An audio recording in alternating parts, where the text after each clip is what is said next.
No lies, no distortions, just the facts and the truth about issues that matter. Facts First with Christian Esguerra.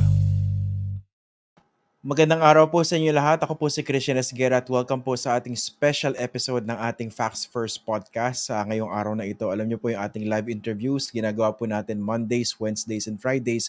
Pero meron po kasi napaka-importanting topic na ayaw po nating patagalin, ayaw po nating palampasin.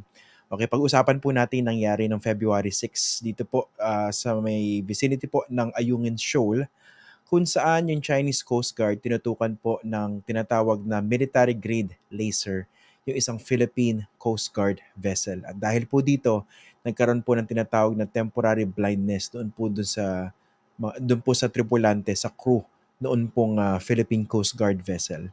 Gusto ko po pag-usapan to kasi ayoko pong patagalin yung yung gaslighting na ginagawa ng China. Tingnan niyo po yung statement ng Chinese Foreign Ministry ngayong araw na ito. Sinabi po nila on February 6, a Philippine Coast Guard vessel intruded into the waters of the Renai Reef without Chinese permission. Wow.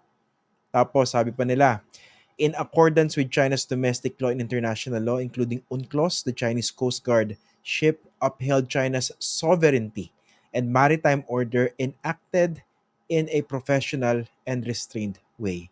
So marami siguro nababad trip sa iyo. No? Philippine Coast Guard vessel na yung hinaras. Magpasalamat pa tayo sa China dahil nagkaroon silang self-restraint in accordance with international law. Pag-usapan po natin yung nangyari yan, yung legalidad at ano po yung mga susunod na hakbang na pwedeng gawin. Kasama po natin ngayong araw na ito si retired Philippine Supreme Court Senior Associate Justice Antonio Carpio. Magandang araw po sir and thank you sa pagpapaunlak po sa aking imbitasyon dito po sa Facts First. Magandang araw, Christian, and to our viewers. Araw. Oo. Yeah. Yes, sir, marami na bad trip na. Sorry sa language ko nung ginagawang Filipino para mas maintindihan ng mga nanonood sa atin. No? Ano man tingin nyo rito? Kasi nga, sa ordinaryong pagtingin, no, Philippine Coast Guard vessel yung hinaras, pero bakit ganun yung statement? Unang-una, ano ba yung mga dapat na ginawa dito? Ano ba basa nyo sa nangyari muna? Sige pa.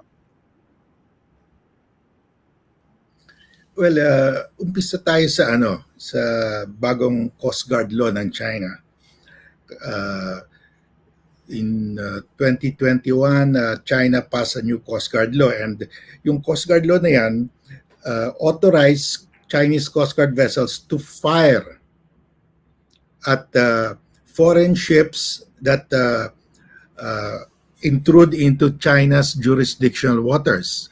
Those that fish or put up structures or extract gas or oil, no? So in other words, sabi ng China, gagamitan kayo namin ng cannon missiles pag you intrude into our jurisdictional waters. Yung jurisdictional waters nila napakalaki yan, halos 80% ng South China Sea, so 85% of the South China Sea, and so kinakain mga 80% of our EEZ in the West Philippine Sea, no? Yung EEZ natin that's bigger than our total land area. So China is claiming 80% of that area. Ngayon, so inauthorize nila yung Coast Guard nila. So a few days ago, yung Coast Guard ginamit yung batas. The Coast Guard used the laser weapon on the Chinese Coast Guard used the laser weapon sa Philippine Coast Guard. Bakit weapon ito? May convention eh. There is a 1998 convention to prohibit the use of blinding lasers. Yung convention na yan, signatory tayo, signatory ang China, signatory ang US at about 133 countries, more than a majority of the UN members, no? So ang convention na yan, pinagbawal, outlawed, prohibited the use of lasers that blind permanently people. So, Mm. however, so outlawed, parang ano yan, parang chemical, biological weapons, bawal. Hindi pwede gamitin ng kahit anong military all over the world. No? Bawal talaga yan. That's against international law. If you use blinding lasers that blind permanently. Pero that means if it does not blind permanently, temporarily lang, pinapayagan, pwede gamitin. Pero it's still a weapon. Kasi that uh, laser weapon can either blind permanently or can blind temporarily. Ang ginamit ng China is a laser weapon na temporarily blinded our Coast Guard people, no? But it's still a weapon kasi may epekto uh, sa ating Coast Guard vessel, no? They directed it sa Coast Guard ship natin, tinamaan yung mga Coast Guard people natin, they were temporarily blinded. Now, that kind of laser, even temporary lang ang effect, blinding effect, is still a weapon. Mm. If they use that, it is an armed attack on a Philippine public vessel. So, what China did, the Coast Guard vessel, was commit an armed attack on the Philippine Coast Guard. So, pasok na pasok yan sa Mutual Defense Treaty natin sa US na any armed attack on a public vessel of the Philippines like the Coast Guard or the Navy will trigger the operation of the treaty. Pwede natin i-invoke yung treaty. Mm. So, but of Okay. course, hindi pa alam ng China, hindi pa alam ng ibang bansa na kasi bago ito eh. This is a gray zone eh. China operates in the gray zone. Hindi pa alam ng lahat na using a laser, even if it blinds temporarily, is actually an armed attack.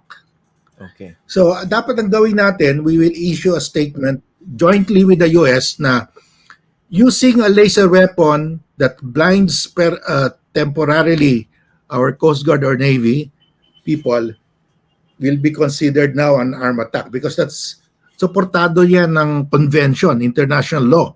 Kasi signatory ang US, UK, France, Germany, China, Russia, tayo, we're signatory to that eh. Contracting parties tayo. So, we will clarify to the world na ito yung international law. Pag if you use a laser to temporarily blind our Coast Guard people or Philippine, that is an armed attack on our vessel. Okay. So, Sir, dapat we should clarify that kasi nasa gray zone ngayon yan. Let's take it out of the gray zone para klaro sa lahat na hindi ang gray zone.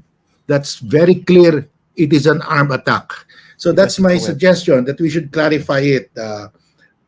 Okay. Napaka-interesting Yeah, ng okay. suggestion yun, sir. No? So, i-unpack po natin. Gusto ko sana para maintindihan ng mga nanonood sa atin. No? Isa-isahin natin. Unang-una, yung location ng paggamit ng laser ng Chinese Coast Guard laban sa Philippine Coast Guard vessel. Unang-una, sa kanila ba yung lugar na yon? Tama ba yung sinasabi ng Chinese Foreign Ministry na meron silang ano ron, Well, dito, sovereignty. Okay. Over that area. that is settled already. That is settled already by the arbitral ruling, no? July 12, 2016, award of the arbitral tribunal. Sabi ng arbitral tribunal, yung second Thomas Shoal, which is Ayungin Shoal, that is part of the EEZ of the Philippines. Kasi that's a low tide. Pag low tide, nakikita mo above water, but high tide, submerged yan. So that is low tide. That is not territory. It cannot be claimed as a sovereign land. Nobody can claim sovereignty over that. So that is, since it is outside the territorial sea of any state, no? Labas sa territorial sea ng kahit anong state. Therefore, it is part of the EEZ of the Philippines kasi yung EEZ starts outside of the territorial sea. So, sabi ng arbitral tribunal, that is part of the exclusive economic zone of the Philippines. So pag exclusive economic zone mo, ikaw lang pwede magtayo ng struktura dyan. Hindi pwede yung ibang bansa magtayo ng struktura dyan. So, bawal.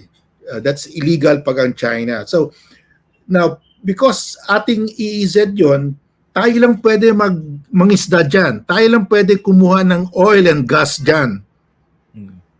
Tayong pwedeng anybody can sail there under freedom of navigation, but we are the only ones who can get the fish, oil and gas and other mineral resources. Hindi tayo pwede hintuin ng kahit anong bansa kasi sa atin yan. Ang resources, the natural resources, the economic resources belong to the Philippines. Okay. May freedom of navigation. Pwede dumaan dyan yung mga Amerikano, mga British with their warships. Hindi pwede sila hintuin. Hindi rin tayo pwede hintuin pag dumaan tayo. And we cannot stop others from passing kasi may freedom of navigation. But nobody can get the fish, oil, and gas except the Philippines. Okay. So in short, kahit sinasabi ng China sila may sovereignty dyan, sobrang matinding kalokohan yun dahil pinag-uusapan EEZ, Pilipinas ang merong sovereign rights over that area. Kumbaga, it's China that had no business being there. Tama po ba?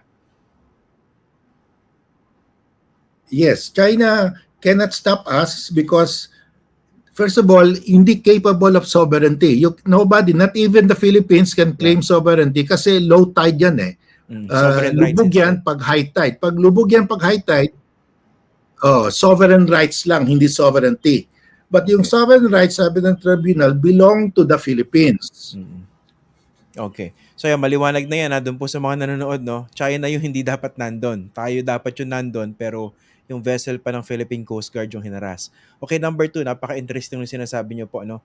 So this should trigger the Mutual Defense Treaty of 1951 kung saan dapat may mutual aid, di ba? Pilipinas sa US o kaya US sa Pilipinas kung magkaroon ng arm attack dito sa part na ito ng Pacific po, no?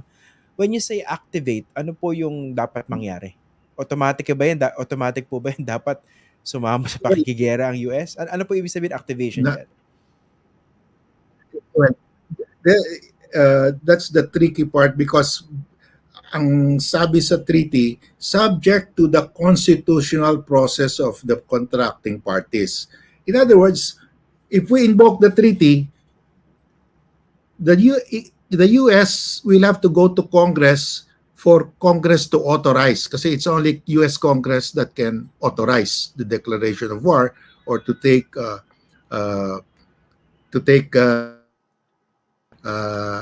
activity, no, to authorize the use of force.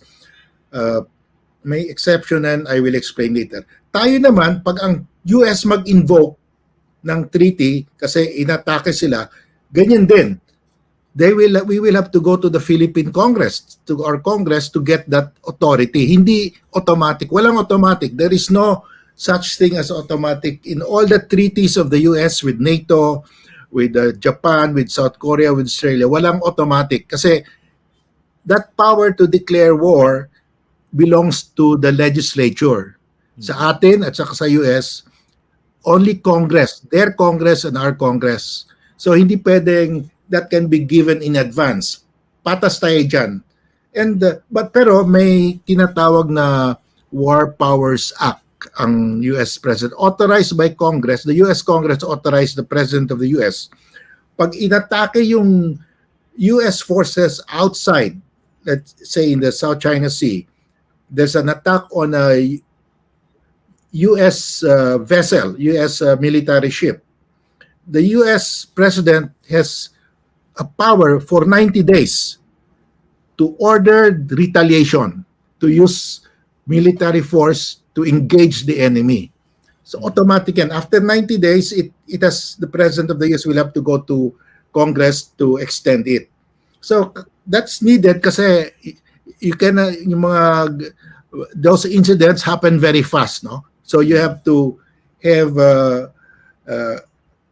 capability to immediately react. So, as a rule, it's only US Congress, it's only our Philippine Congress that can declare war. But may exception dyan pag inauthorize ng either Congress ang presidente to act within a certain period uh, and within a certain area lang.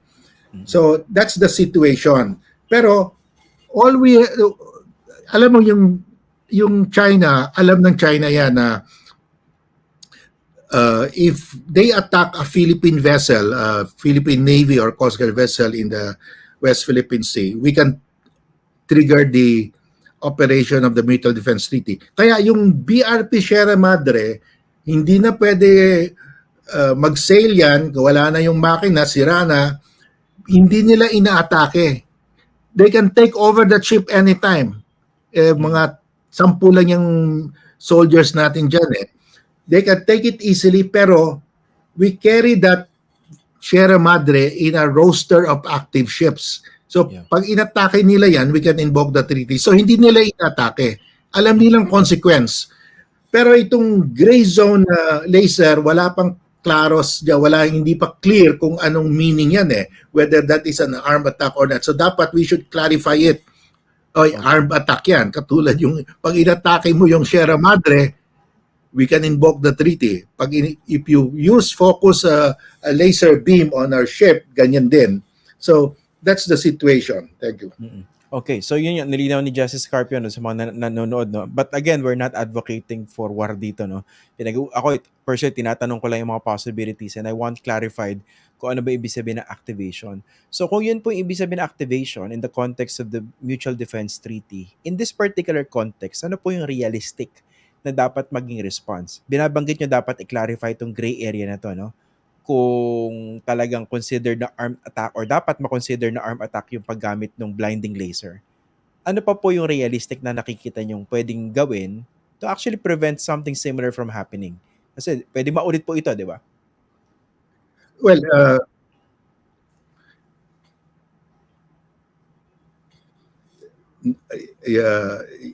Go ahead, nawala sir. yung audio mo. Sir, go ahead. Yeah.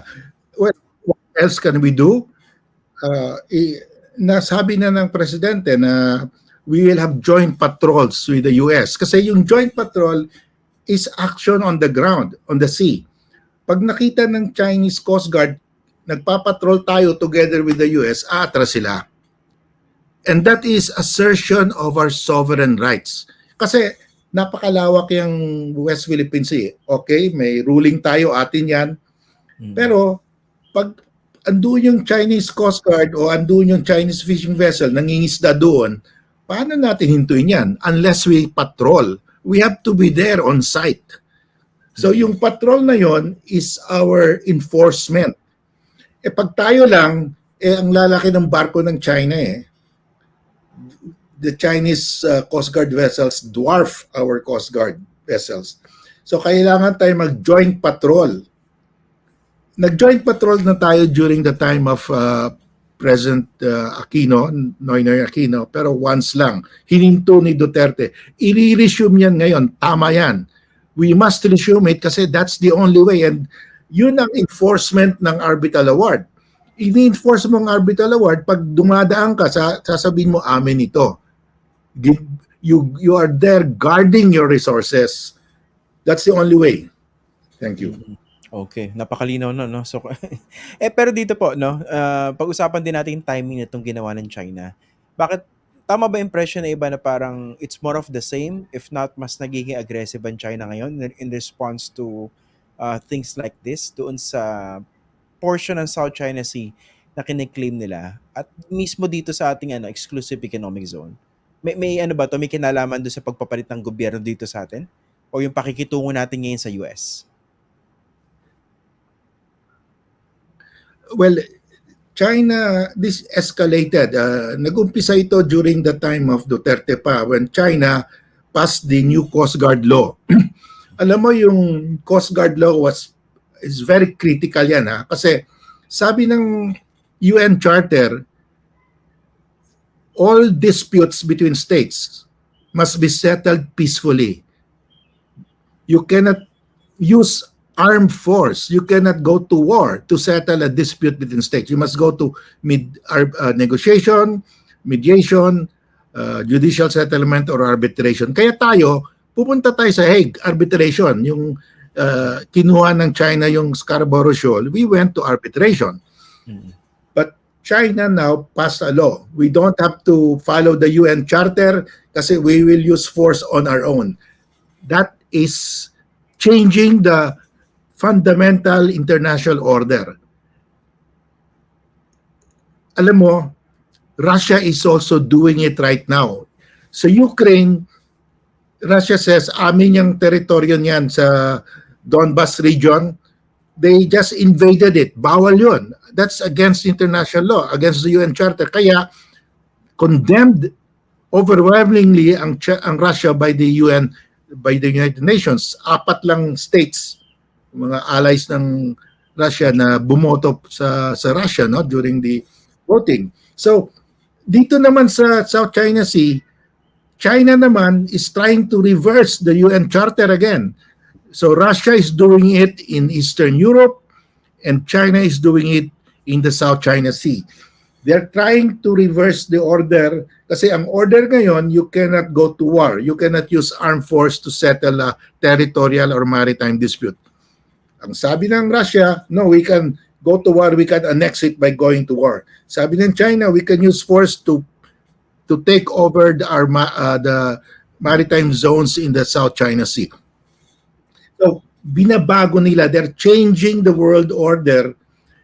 Ang sumat total niyan, pag if they succeed, it will be might is right. Hindi na right is might. It will be might is right. Babalik tayo to the period before World War II. Before World War II, ang rule in international law is you can go to war if you win, what you did was correct, was valid. If you lost, what you did was wrong. So it was the rule of the jungle. Rule of the might. Might is right. Before the UN Charter in 1945. That was, kaya gera ng gera tayo noon eh. 2 world wars, sunod-sunod. But now, since 1945 up to now, wala pang world war. No? May mga small wars, but not on that scale. Because of that provision in the UN Charter, you cannot go to war to settle a territorial or maritime dispute or any dispute. Russia and China are trying to change that. And all of us here in this planet, we have to oppose that kasi now many countries have nuclear weapons. If we go back to the era of going to war to settle a dispute, we will have a world war, a nuclear world war, and that will be the end of the human race. Napakalalim ang meaning nito. What Russia is doing in Eastern Europe, what China is doing in the South China Sea, the consequences will determine whether we will survive on this planet. Because pag ginamit, if they will change the rule na you can use force now, magkakagera and eventually that will lead to a nuclear war. Nakakatakot yung nakakatakot yung inyong prognosis dito sa nangyayari. Well, maraming salamat po former Senior Associate Justice Antonio Carpio for clarifying things for us and naway naliwanagan po yung mga nanonood at saka nakikinig sa atin. Maraming salamat po sir for joining us here on Facts First again. Maraming salamat din Christian and also to our viewers. Maraming salamat sa inyong lahat. Thank you. Okay. As always, sir, maraming salamat po. Thank you, sir. Thank you. Yan, napakaliwanag po ng paliwanag ni Justice Carpio doon po sa nangyari noong February 6 sa Ayungin Shoal. Sana mas tutukan niyo po itong issue to, no? Mas hinimay po natin, mas sinimplihan po natin yung interview na ginawa natin dito para nga po mas maintindihan ng mga ordinaryong Pilipino yung nangyayari. No? Kasi baka isipin nila, ano ba yung EEZ na yan or EEZ? Exclusive Economic Zone. No? Dapat po himayin natin yung difference ng sovereignty sa sovereign rights. Hindi naman po natin sinasabi na meron po tayong sovereignty over the 200 nautical mile exclusive economic zone. Meron po tayo diyang sovereign rights. Karapatan po natin, tayo po, ang merong karapatan dyan na mangisda, gamitin yung resources, mag-extract ng oil, or whatever na meron dyan.